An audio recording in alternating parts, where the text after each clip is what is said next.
Hello મિત્રો, કેમ છો? મજામાં? આજે આપણે બનાવવાના છે હરિયાણાના પરાઠા. આ ઠંડીના મોસમના અંદર બને અને એકદમ ટેસ્ટી અને એકદમ મસાલેદાર આવે છે. તો તમે જોઈ શકો છો, મેં આવી રીતના મેથી આવે એ લીધી છે, એક વાટકી ભરીને મોટી. પછી આપણે આવી રીતના ચીલ આવે છે, એ ચીલ લેવાનું છે.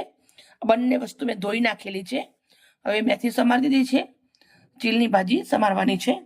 સાથે 2 ગાંઠ લસણ લીધું છે, 20 નંગ એટલા તીખા મરચાં લીધા છે. સૂકા મરચાંનો ઉપયોગ નથી કરવાનો. 1 ચમચી જીરું શેકેલું, 1 ચમચી મોટી ધાણા શેકેલા, સાથે લીલા ધાણા છે. કયા મસાલા નાખું છું તમારા જોડે પૂરો વિડીયો શેર કરું છું. આજની વિડીયો સારી લાગે તો પ્લીઝ એક લાઈક કરજો. પરાઠા બનાવવા માટે આપણે એક મસાલો રેડી કરવાનો છે. તો જુઓ, મિક્સરનો જાર લીધો છે. સૌથી પહેલા ધાણા જીરું નાખું છું, પછી 2 ગાંઠ લસણ અને તીખા મરચાં. આપણે આની એક પેસ્ટ બનાવી લેવાની છે. સૌથી પહેલા મેથી સમારી નાખી દઉં છું. હવે આપણા જે ચીલ મેં રેડી કર્યો છે એ નાખવાનું છે. તો આપણે આને આવી રીતે સમારી દેવાનો છે.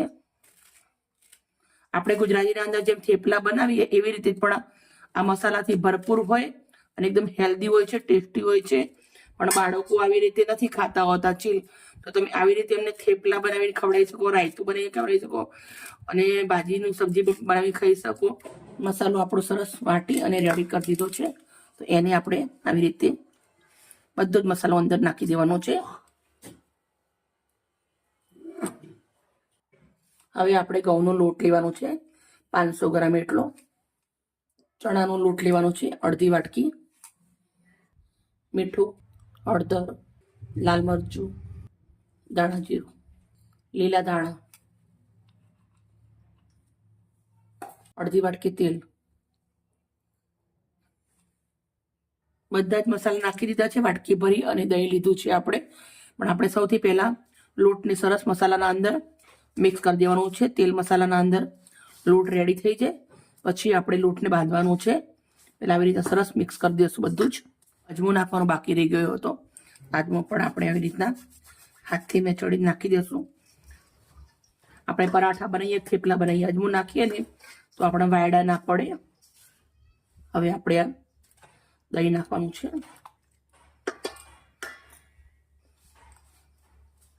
દહીંના અંદર જ આપણો લોટ બંધાઈ જશે. જરૂર પડે તો થોડું પાણી વાપરી શકો છો. લોટ સરસ બાંધી રેડી કરી દીધો છે. હવે થોડું એવું આપણે તેલ લગાવવાનું છે ઉપર. તેલ લગાવી થોડું આપણે ટૂપી લઈશું. મિત્રો, જે આનો મસાલો આપણે વાટ્યો હતો એ જ એકદમ પાવરફુલ છે, એટલે પરાઠા બહુ જ સરસ બનશે. મારા ભાઈ એકવાર હરિયાણા ગયા હતા. હરિયાણાથી એમના ભાઈબંધ જોડે, ભાઈબંધના ઘરેથી પરાઠા લાવ્યા હતા. અમે પૂછ્યું હતું કેવા બન્યા, કેવી રીતે બનાવ્યા. એમ બહુ જ મસ્ત બન્યા હતા. તો અમે પૂછ્યું કે કેવી રીતે બનાવ્યા. એમને અમને રેસીપી આપી. પછી મેં 2 વાર ઘરે બનાવ્યા, એમનાથી સારા બન્યા. એટલે આજે તમારા જોડે વિડીયો હું શેર કરું છું. મારો વિડીયો સારો લાગે તો પ્લીઝ એક લાઈક કરજો. હવે આને 10 મિનિટ આપણે ઢાંકી અને રવા દેશું. હવે આપણે 10 મિનિટ થઈ ગયા છે. આવી રીતે આપણે એને ગુલ્લા કરી લેશું.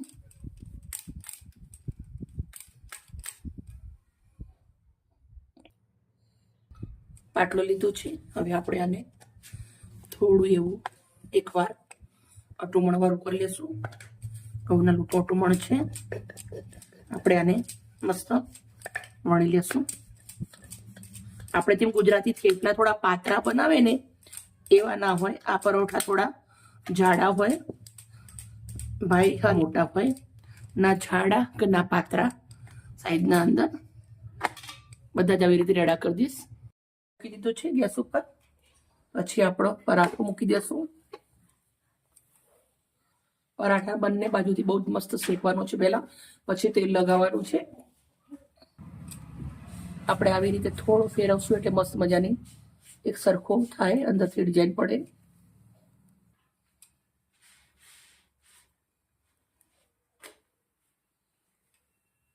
બાજુ શેકાઈ ગયો પછી ઉલટાવી દીધો. પછી આપણે ઉપર હવે તેલ લગાવું છું. તમે ઘી પણ લગાવી શકો છો, પણ હું તેલનો ઉપયોગ કરું છું. પરાઠા ઉપર હું તેલ લગાવું છું.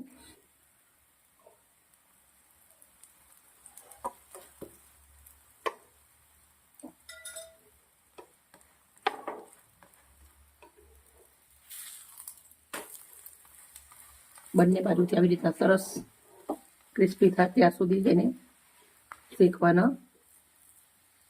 તમે 10 થી 15 દિવસ સુધી એને સાચવી રાખી શકો છો. હરિયાળાનું પરાઠું રેડી થઈ ગયું છે. બધા જ હું આવી રીતે બનાવી દઈશ. આપણે બધા જ પરાઠા બની અને રેડી થઈ ગયા છે. આપણે જોડે સરસ મજાના મરચાં પણ ફ્રાય કરવાના છે. મરચાં ફ્રાય કરવા માટે આપણે સૌથી પહેલા 2 ચમચી તેલ ગરમ મૂકી દઉં છું. તવો ગરમ જ છે, એના અંદર તેલ નાખવાનું છે. પછી મેં લવિંગિયા મરચાં લીધા છે. આ પરાઠા જોડે તીખા તીખા મસ્ત લાગે છે, તો મરચાંને મેં આવી રીતે ચીરો કરી લીધેલો છે.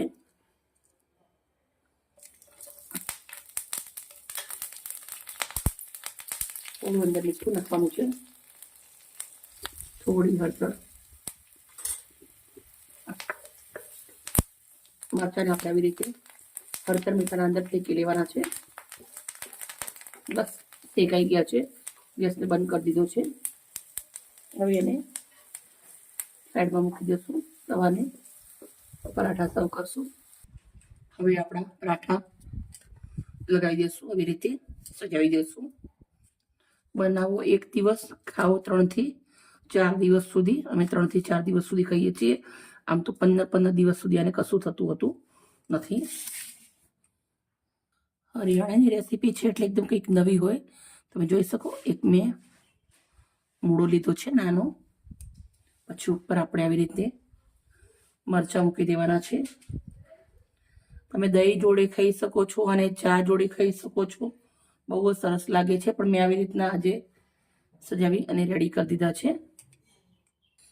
મિત્રો, મારી મહેનત સારી લાગતી હોય તો પ્લીઝ મને લાઈક કરજો અને દોસ્તોને શેર કરજો. કાલે આવી નવી રેસીપી સાથે. Bye bye.